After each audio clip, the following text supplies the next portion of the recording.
Deep calls unto deep. Joy calls unto joy. Light calls unto light.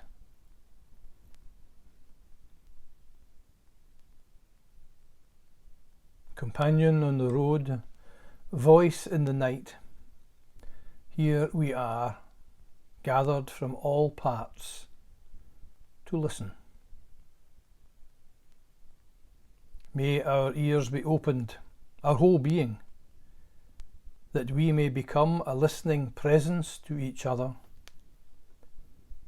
that we may enjoy the gift of our spiritual conversation.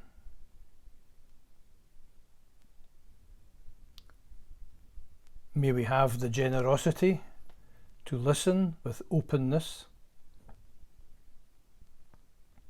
Listen for the wisdom to understand what is heard. Listen for the strength to be changed by what is shared.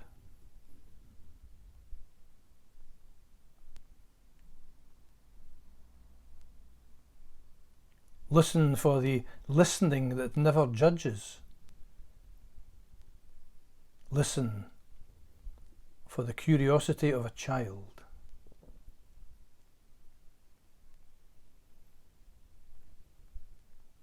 May the peace to forgive and be forgiven, the reverence to honour both gift and loss, the acceptance that allows failure to be shared, be increased within each of us.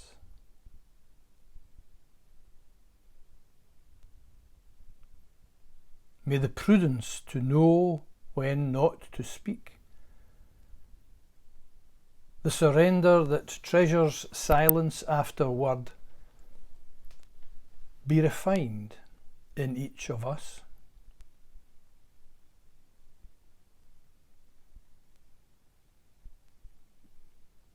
May the freedom to enliven, to let mystery be,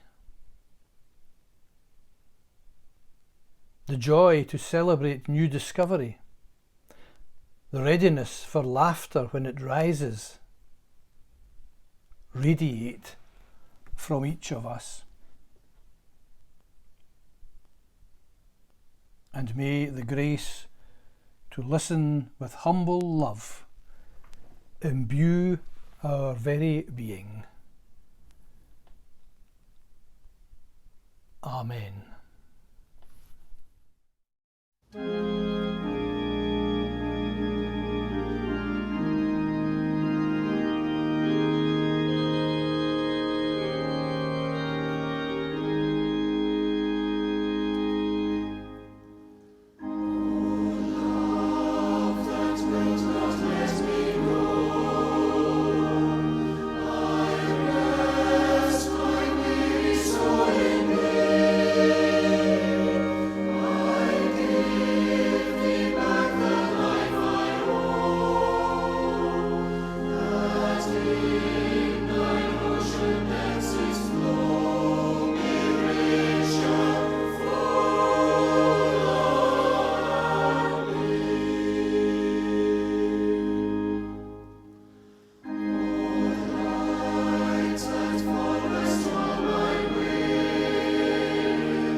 The reading is from John 1.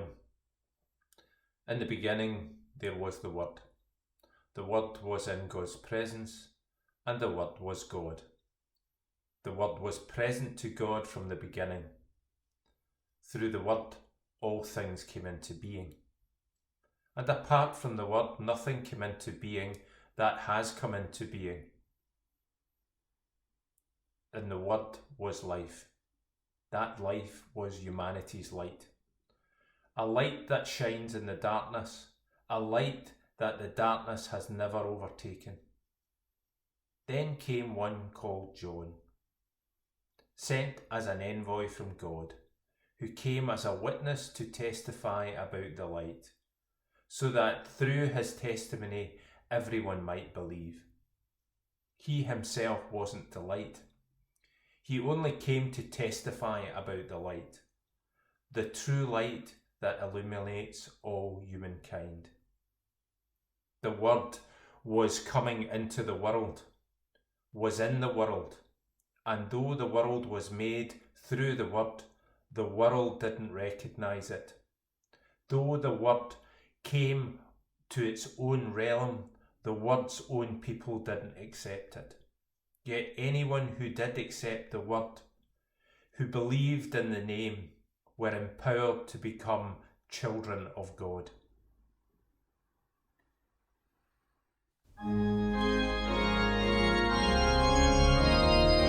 King of glory, King of peace, I will love thee. And the never cease, I will move thee. Thou hast granted my request, thou hast heard me. Thou didst not my working breast, thou hast spared me.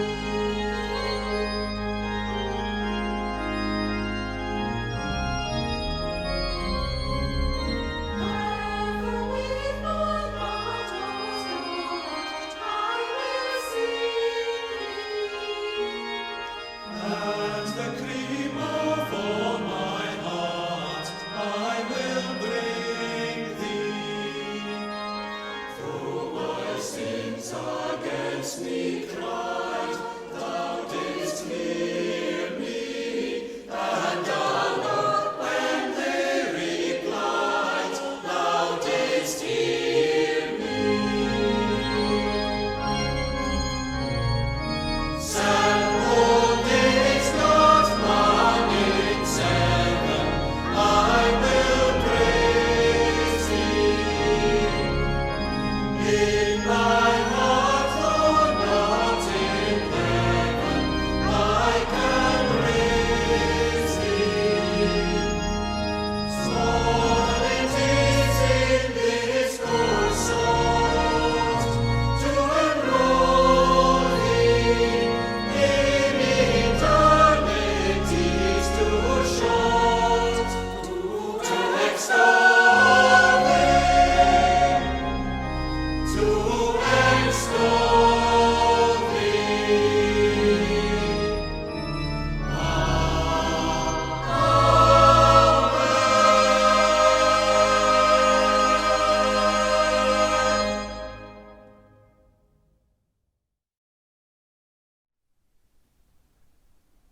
The Christian scriptures, and particularly the Gospels, take up the theme of divinity and light when it compares the Christ experience to wisdom, who is called in the Hebrew Bible a reflection of light, a spotless mirror of the working of God, and an image of his goodness. John's Gospel begins with a deep exposition of wisdom. We read, "In the Word was life, and that life was humanity's light, a light that shines in the darkness, a light that the darkness has never overtaken." The Christ in John's Gospel is continually talking on the theme of light. I am the light of the world. Anyone who follows me will not be walking in the dark, but will have the light of life. And again, when he was preparing to cure the man born blind, who would receive his sight back, i.e. light, the Christ is reported to say, "As long as I am in the world, I am the light of the world." It's clear that restoring light and sight to the blind is a theme that arises again and again in the Gospels. That Christ brings light or enlightenment to the world is spoken of in that wonderful prologue of John's Gospel. The Word was the true light that enlightens all people, and he was coming into the world. But those words apply to us all, since we are all called to be other Christs, thus light to others. The sculptor and poet Mary Richards has this to say about light and the divine. "How do we remember," she says, "what it is to be human persons? The Christ within." What a beautiful thought! The warmth and light and love radiating from within. So, in what ways can we be light to others? Light transforms the darkness and radically changes it. Light displaces darkness. Light makes learning possible. Light warms. Light awakens, thus the term enlightenment. Light illuminates, opens us up, disarms us, brings transformation. Thus, the medieval mystic Hildegard of Bingen painted her visions and called them illuminations. Light stands up to depression and to cynicism and to lies. We shed light on lies and on shadow and on denial to get at the truth. Light stands up to cynicism and to boredom or couch potato-itis or listlessness. And at the same time, light learns from darkness and embraces darkness and shares time and space with darkness, just as day and night share a common space and measure the time of the day and night, but offer a very different perspective on things. Creative writers and artists remind us that daytime allows us to see the particulars of creation around us, trees, peoples, mountains, seas, clouds and the rest. But nighttime invites us to see the universe, stars and the sky and the deep. Darkness too is full of wisdom and has untold mysteries to share with us when it tells light to move over and chill out. By declaring Christ the light of the world, something is being said about the omnipresence of the divine in all beings, in all photons, in all atoms of the universe, in all matter. This is truly incarnation at work. The divine becoming enfleshed in matter and in light, which is ultimately what matter is, according to today's science. The Christ is found wherever matter is found, which is to say, wherever light is found. Light is celebrated in the entire tradition of what is often called the cosmic Christ. If we were to look through all the Gospels and their varying narratives of the life story of Jesus, and look at how the pivotal events in that life have gradually grown into our festival days of remembrance through a year.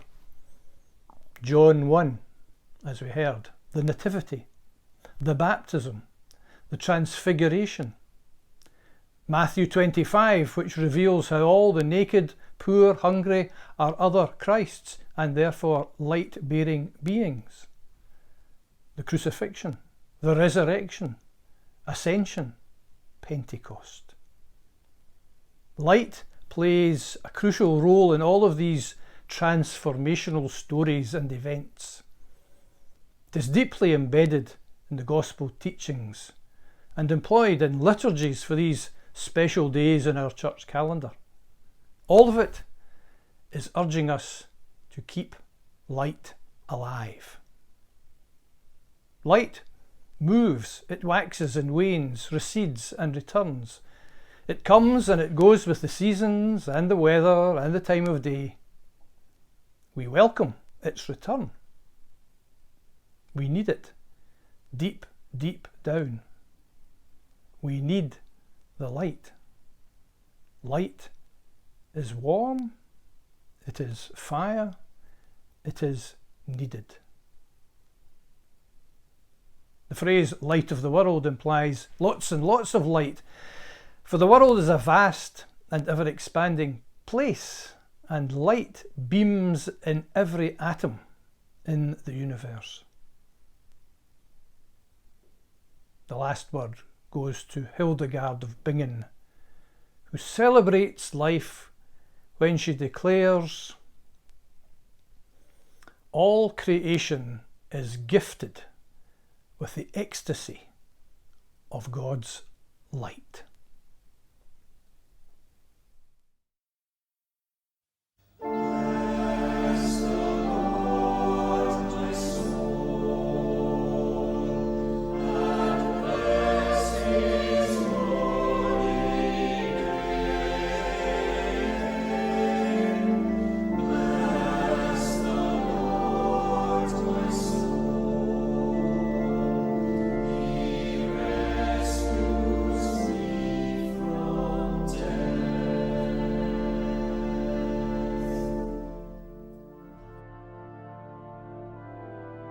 We light this candle in remembrance and hope, to call to mind Magnus and Ronald and all the saints, and all those dear to us who have gone before, especially those who have died in recent times.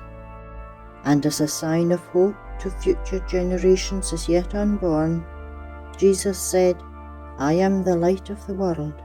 Whoever follows me shall not walk in darkness, but shall have the light of life." Bless the Lord, my soul, and bless his holy name.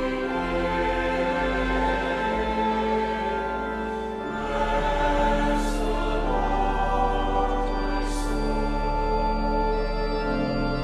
He leads me into life.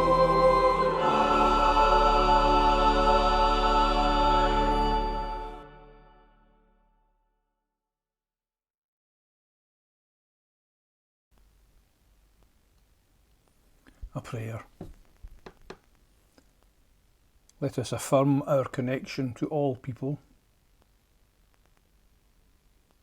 The visitor in our midst, checking out a new community. The ones struggling with new life questions or changed circumstances.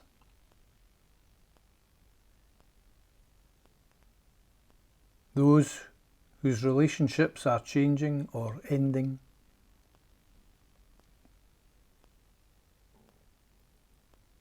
Those whose lives ebb away because of cancer or other terminal condition.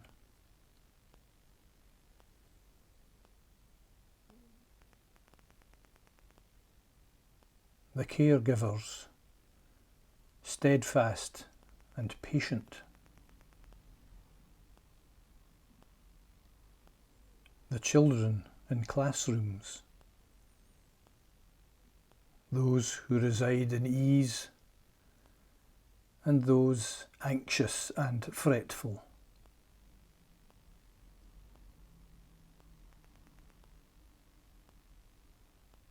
Those who have lost one loved and cherished.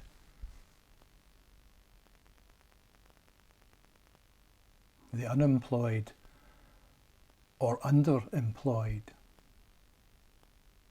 Those racked with financial distress.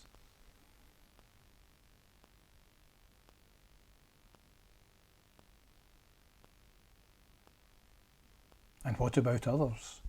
Celebrating new life, new birth, new jobs, and newfound enthusiasm.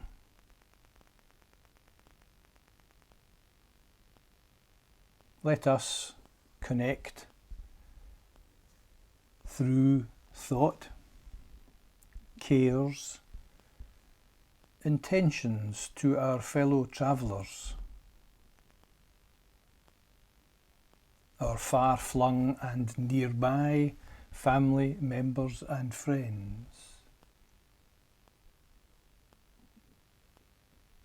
In silence now we have in our mind's eye our family members and friends and all who come to mind.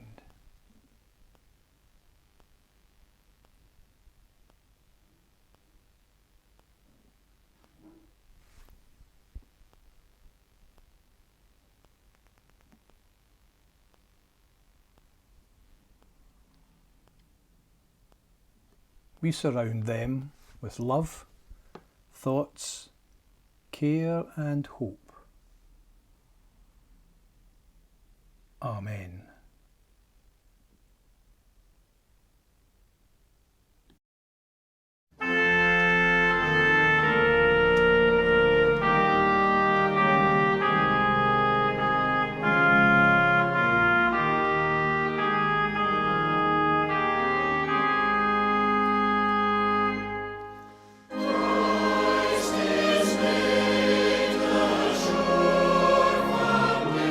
Foundation,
May our millstones be removed so we can live out the justice of the gospel, share the love of God, and welcome all people everywhere. May you stay safe in the way of Christ, and may you be blessed by the light of his Spirit this day and always. Amen.